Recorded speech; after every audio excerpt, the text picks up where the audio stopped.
Right, so first we're going to talk about some setting stuff, just to cover that first. You need to have your angular velocity enabled. Now you can do transversal or angular, but I think angular is better because it is relative to the angle, and transversal doesn't take in the distance, right? Transversal velocity will be the same at 100 as it is at 10, but your angular velocity, for that same speed will be much higher at 10 and much harder to track things than it will be at 100. So that's why we use angular instead.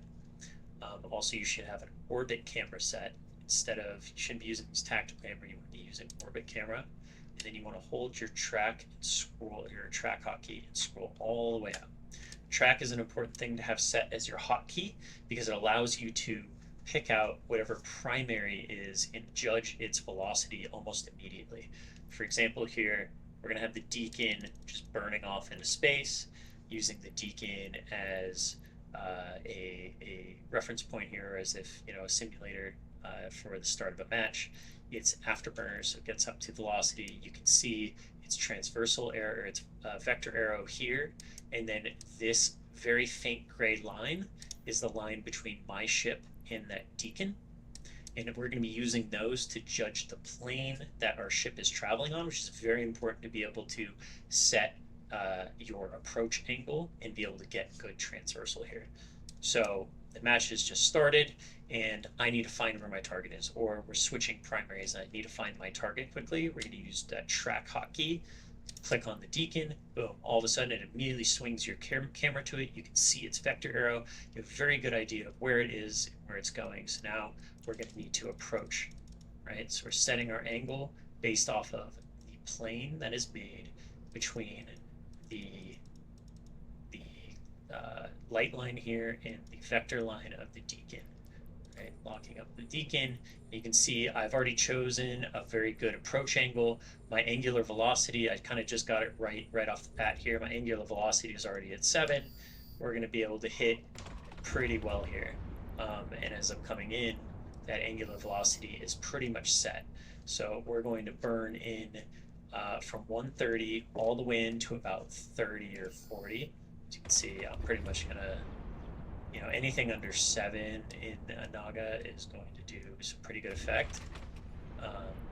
Obviously I'm like using a Naga against a Deacon, so it's pretty hard to hit. If you can hit this, pretty much be able to hit anything. And so I'm adjusting here, getting my angular velocity lower, and as my nose swings across, I'm going to lock in. See, I locked in that really good angular velocity here.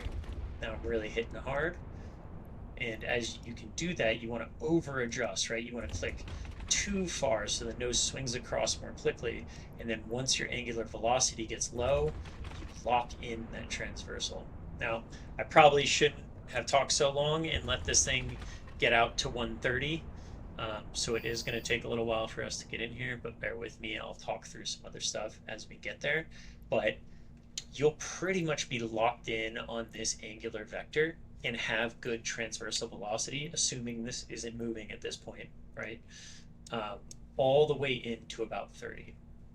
And I know in practicality, it'll be moving around quite a bit more, which just means that you'll need to be adjusting based off of the ship's vector arrow more often. And like you just saw right there, the vector arrow disappeared.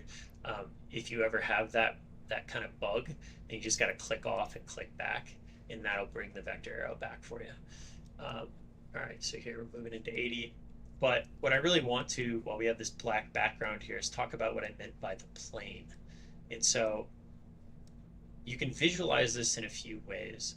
There is a plane between the vector of where the deacon is traveling, right, because it's not going flat across my screen, and where the relation is to my ship. And these two arrows here kind of give you that plane. See, if I lay it flat like this, you can see I'm traveling directly on that plane. That's just as important. The up down of these arrows is just as important as getting the approach angle right. So you can see the vector, the angular velocity is drifting a little bit as we get closer, so you can kind of adjust it and just click out. And the same thing, you're going to lock in right here once it gets to that perfect angle, right? Look how we're at 66, penetrating. We've got a really good angular velocity here. So what you can visualize it in a few ways. I'm a little bit low, but in a perfect world, these two arrows, my vector arrow and the Deacon's vector arrow would perfectly line up. Right, so my angular velocity is drifting, so I need to bring it up a little bit. But another great way to visualize it is that the Deacon is not moving at all off of the midpoint of my ship's model. That's a pretty good way to know, right? So we're getting closer here. We're getting into 50. I'm bringing the nose up a little bit. You can see those tips of those arrows converging a little bit more. And I'm at 40, and I still have, very good tracking. And so as I start to get in close here, my angular velocity is going to drift again. And that's just because the relation of the speed and my distance is getting closer and closer. So, you could adjust for this, and watch, this Deacon is starting to drift a little bit on my screen. You could adjust for this, but you are so close here on something that has better tracking. It won't really matter at this range. You'd be able to just kind of match that transversal, right? I would need to be a little more aggressive here. But what we're going to do now that we're hitting 30 is we're going to go back out the other way. So this is as if you're being chased by something, right? And you're trying to be able to track while you are running away, right? So same thing, you got to take into account Deacon's vector arrow, and you got to be on the opposite side of it now. And your velocity will matter, so you do have to get up to a relatively decent velocity here. All right, so I'm not aggressive enough. I'm lining up the gray line and the Deacon's vector line, and I am moving away now. You can see that angular velocity is dropping, and I'm being aggressive with my clicks, being overly aggressive because I'm going to lock in the nose here. 7.6, perfect right here. Look at that, hits, right? That line is very hard to see right here. Line is lined up. I can go a little bit lower. No, sorry, a little bit higher actually.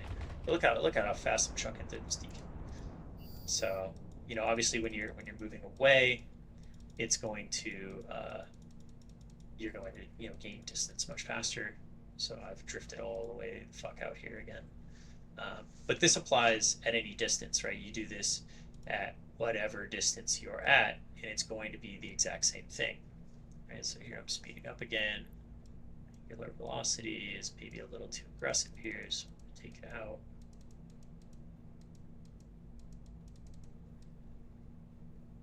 Let's see, we're drifting.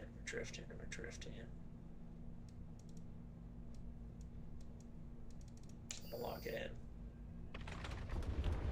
Some good hits on Deacon with an afterburner, right?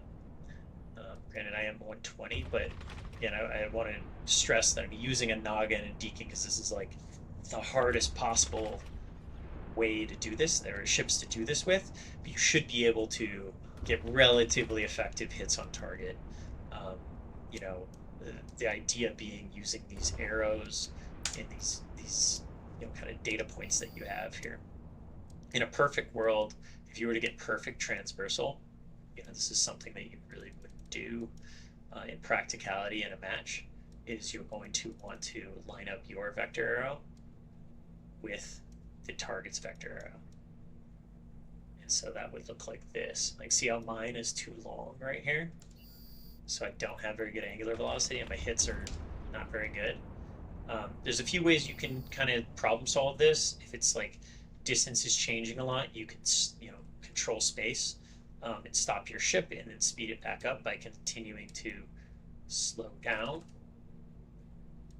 and then speed up. See how low my angular velocity is on the other side there? Kind of puts my arrows closer together, so I slow down. And I speed up. See those arrows? And you're just kind of like moving back and forth playing that game. Get really good angular. So that's one way to solve it, or you can always just manually set your speed. This thing's going 1,000 meters a second, right? You can manually set your speed, or like I have the speed up, slow down hotkeys that I can always use to adjust. I don't really like them because they're very, very slow to lock in, as you're kind of seeing right now. So it's kind of different ways to do it. But for our purposes, you're generally going to be approaching or running away. you know, in this works great, trying to match the arrows if you're in a fight and just trying to get maximum damage on target. But that's how to think about the whole transmatching concept here.